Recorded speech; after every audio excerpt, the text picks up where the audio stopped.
Hello guys, welcome back to cybersecurity lecture series, and today we are going to discuss on IT Act 2000।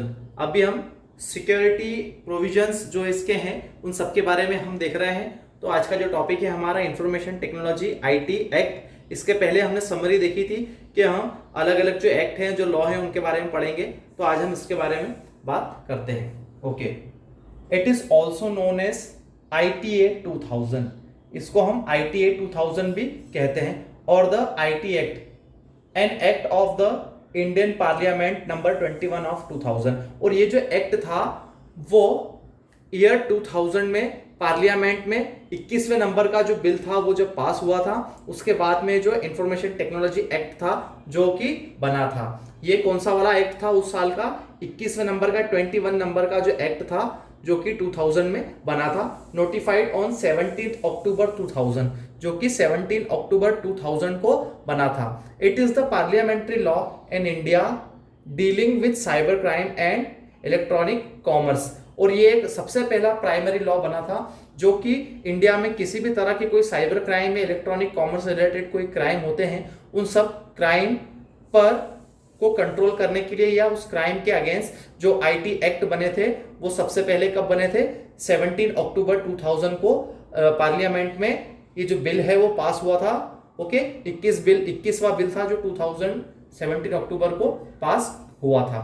और ये एक primary act था जिससे किसी भी साइबर क्राइम और इलेक्ट्रॉनिक कॉमर्स रिलेटेड क्राइम को कंट्रोल करने के लिए सबसे पहले बनाया गया था। After that the bill was passed in budget session of 2000 and signed by President KR Narayan on 9th May 2000। और ये जो बिल था वो 2000 का जो बजट सेशन था उसमें सबसे पहले पास किया गया था। और इस पर उस समय के जो प्रेसिडेंट थे हमारे राष्ट्रपति KR नारायण, उन्होंने इस पर साइन किया था। तब जाकर 9th मई 2000 को ये बिल पास होने के बाद में ये 2000 एक्ट बना था। ओके, अब ये जो आईटी एक्ट है इसकी जरूरत क्यों पड़ी, एक छोटा सी चीज मैं आपको और बताना चाहूंगा कि जो इंफॉर्मेशन टेक्नोलॉजी एक्ट थी इसकी जरूरत क्यों पड़ी थी। जैसा कि हम साइबर सिक्योरिटी जो सब्जेक्ट है हमारा, इस सब्जेक्ट में हम पढ़ते आ रहे हैं कि साइबर सिक्योरिटी क्या थी। मैंने आपको स्टार्टिंग जो वेरी फर्स्ट लेक्चर था उसमें मैंने आपको बताया था कि साइबर सिक्योरिटी मतलब कि जब भी हम इंटरनेट का यूज और कंप्यूटर का यूज करके अगर कोई भी एक्टिविटी कर रहे हैं तो उसको हमें क्या करना रहता है? सिक्योर करना रहता है। किससे? कोई अनऑथोराइज्ड यूजर या फिर अनवांटेड पर्सन जो आपकी इंफॉर्मेशन, आपके प्रोग्राम या फिर आपके डेटा को अनऑथोराइज्ड रूप से एक्सेस करने की कोशिश करता है। तो उससे बचने के लिए हमें साइबर सिक्योरिटी जो सिक्योरिटी की जरूरत पड़ती थी।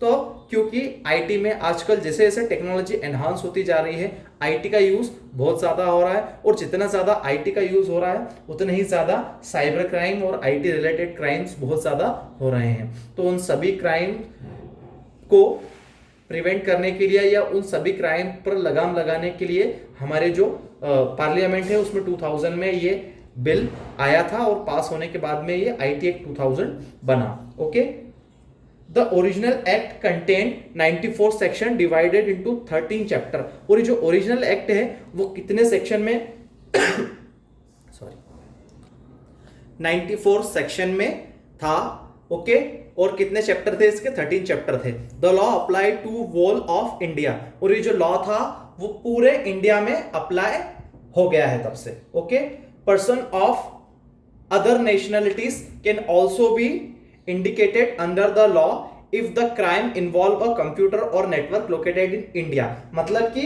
अगर कोई कंप्यूटर या फिर जो नेट है वो इंडिया का नेटवर्क या इंडिया का कंप्यूटर यूज करके कोई पर्सन जो कि किसी अदर कंट्री का है, अदर नेशनलिटी को बिलोंग करता है, वो पर्सन भी अगर इंडिया की लोकेशन में या इंडिया के कंप्यूटर या इंडिया के नेटवर्क को यूज करके कोई क्राइम कर रहा है या उस क्राइम में इन्वॉल्व है, तब वो भी इस जो है एक्ट के अंतर्गत उसे सजा मिल सकती है। ओके, कोई पर्सन अदर नेशनलिटी का होगा, वो भी अगर इंडिया की लोकेशन में किसी कंप्यूटर या नेटवर्क की हेल्प से इस तरह का क्राइम कर रहा है तो वो भी इस एक्ट के अंतर्गत आता है। After that a major amendment was made in 2008। It introduced section 66A which personalized sending of offensive which penalized sending of offensive messages। Okay, उसके बाद में इसमें एक बहुत मेजर अमेंडमेंट हुआ था जो कि 2008 में हुआ था। अब जो 2008 में इसमें जो अमेंडमेंट हुआ था वो उसमें एक नया सेक्शन जुड़ गया 66A, जो कि ये पेनलाइज करता है, ये बताता है कि कोई भी ऑफेंसिव मैसेज अगर कोई किसी पर्सन को भेजता है तो उस पर यह भी एक क्राइम की कैटेगरी में आ सकता है। It also introduced provision addressing child pornography and cyber terrorism. इसके बाद में जब ये नया अमेंडमेंट हुआ उसमें, तो उसमें और चीजें भी जुड़ गई कि चाइल्ड पोर्नोग्राफी से रिलेटेड जो भी प्रोविजन है वो जुड़ गए कि अगर किसी भी तरह की चाइल्ड पोर्नोग्राफी या इस तरह का कोई कंटेंट अगर नॉलेज में आता है तो वो भी क्राइम की कैटेगरी में आएगा और उसके अगेंस्ट लॉ के अकॉर्डिंग उस पर एक्शन लिया जा सकता है। और साइबर टेररिज्म जो कि किसी भी तरह का अगर कोई पर्सन है जो कि कोई रेडिकल कंटेंट अगर इंटरनेट पे की हेल्प से फैला रहा है या फिर किसी तरह की कोई टेररिज्म एक्टिविटी से रिलेटेड है, तो इस तरह के जो साइबर क्राइम है उन सबको प्रिवेंट करने के लिए जो नया अमेंडमेंट किया था इसमें ऑन 22 दिसंबर 2008। ओके, तो इंफॉर्मेशन टेक्नोलॉजी एक्ट, इसके बारे में अभी हम लोगों ने बात की कि एक्चुअल में इंफॉर्मेशन टेक्नोलॉजी एक्ट क्या था। ये ऐसा एक्ट था जिसकी हेल्प से इंडिया में जितने भी cyber crime, electronic commerce related crime या फिर चाइल्ड पोर्नोग्राफी या फिर टेररिज्म, इस तरह के जितने भी क्राइम्स होते हैं उन सब क्राइम के अगेंस्ट क्या एक्शन लिया जा सकता है वो सब इस एक्ट में दिया गया था। ओके, आफ्टर दैट जो हमारा अगला टॉपिक है वो मैं नेक्स्ट लेक्चर में कवर करने की कोशिश करूंगा। ओके, देखते रहिए। Thank you.